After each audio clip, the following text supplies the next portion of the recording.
Hello, Abraham. Yeah. Thank you. Yeah. I have a question. Yeah. And the question is that when you're in a relationship, and I'm in a really amazing relationship, what's the best way to operate when you... what I've found in the relationship that I'm in, that when I open up and share what's going on with me, and we talk it through and get to the other side, it works really well. And that's going really well. And so if I'm in a relationship...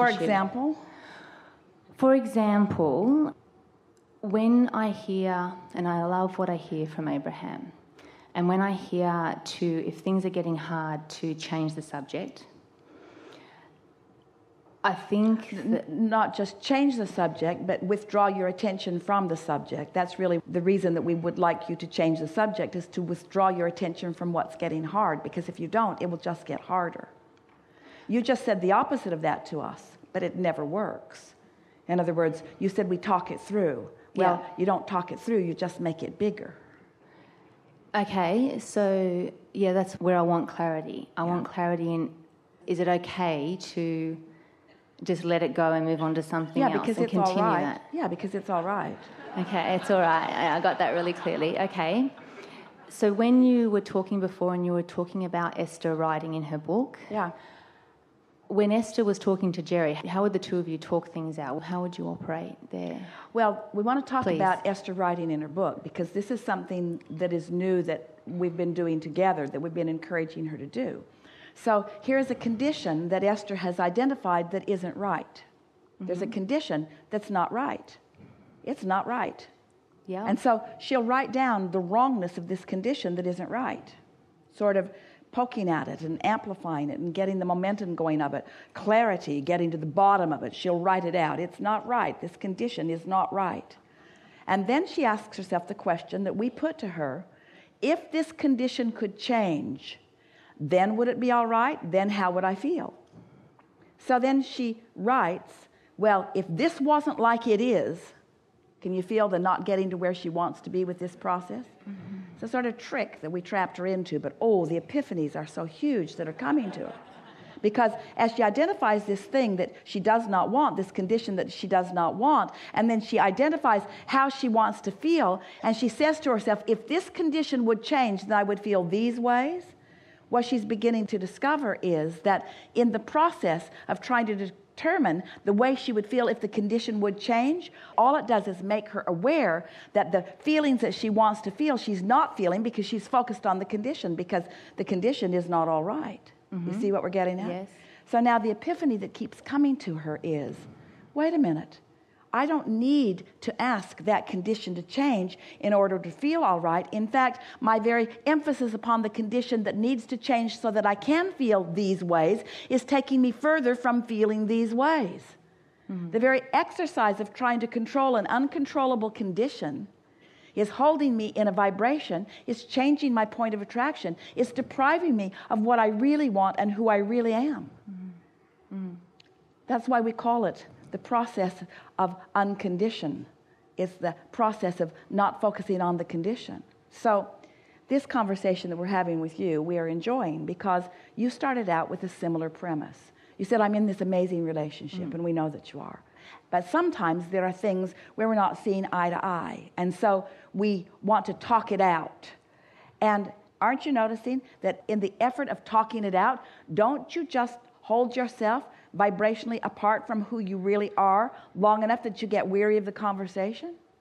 Mm-hmm. In other words, what is the bottom that you're actually getting to? Are you finding the bottom? I believe that I am. Yeah, I do believe that I am. I think that when we're talking it out, we both will make ourselves responsible for how we're feeling and encourage ourselves that way.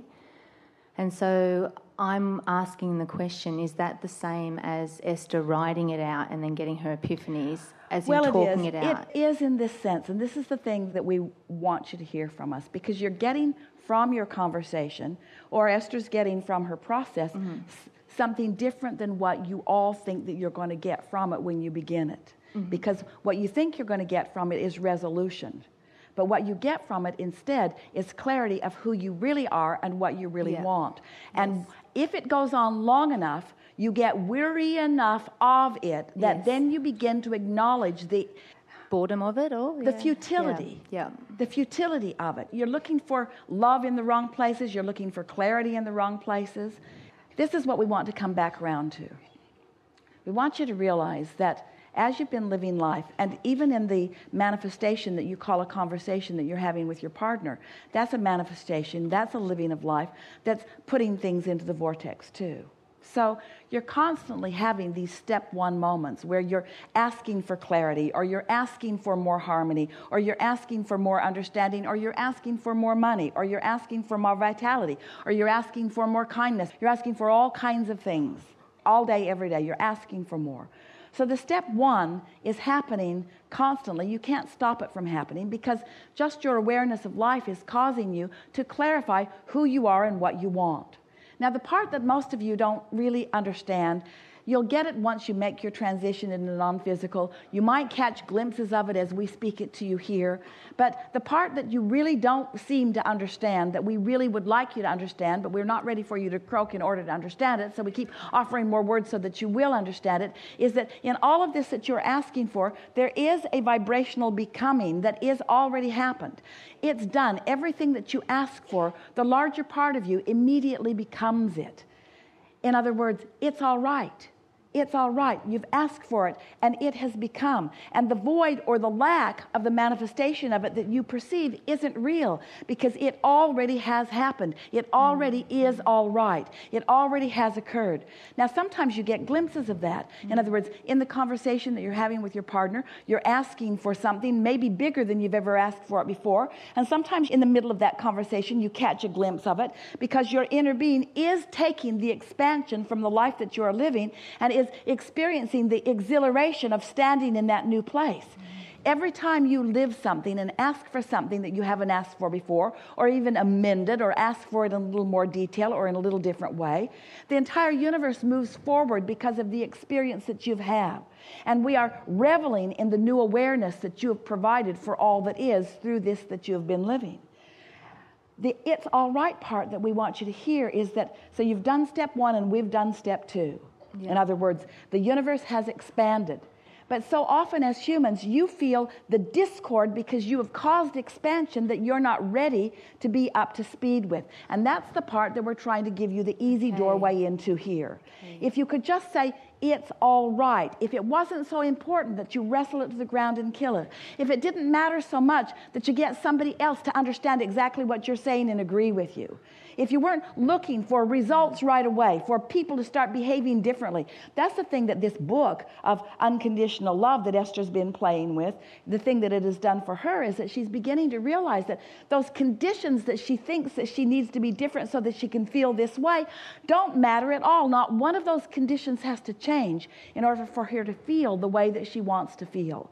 And every time she finds one that she thinks she needs to change, only to discover that in the focusing upon it, it makes it worse, not better, one by one by one by one by one, Esther, you are too, is letting go of the conditions that she thinks she needs to have be different in order for it to be all right. Now feel what we're talking about here. Yeah.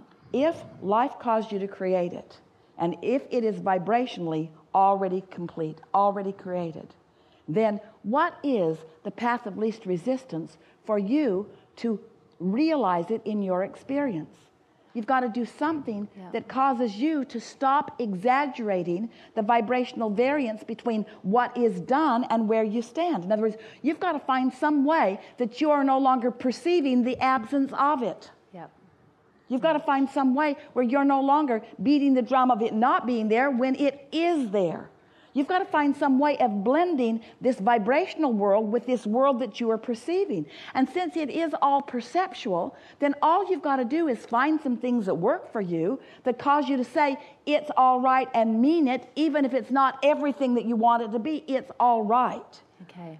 And in that stance, it is our promise to you that the rightness, the moreness that you've put into your vortex will just begin streaming into your experience, where you'll feel clarity in moments, you'll feel love in moments, you'll feel sureness in moments, you'll feel sure-footedness.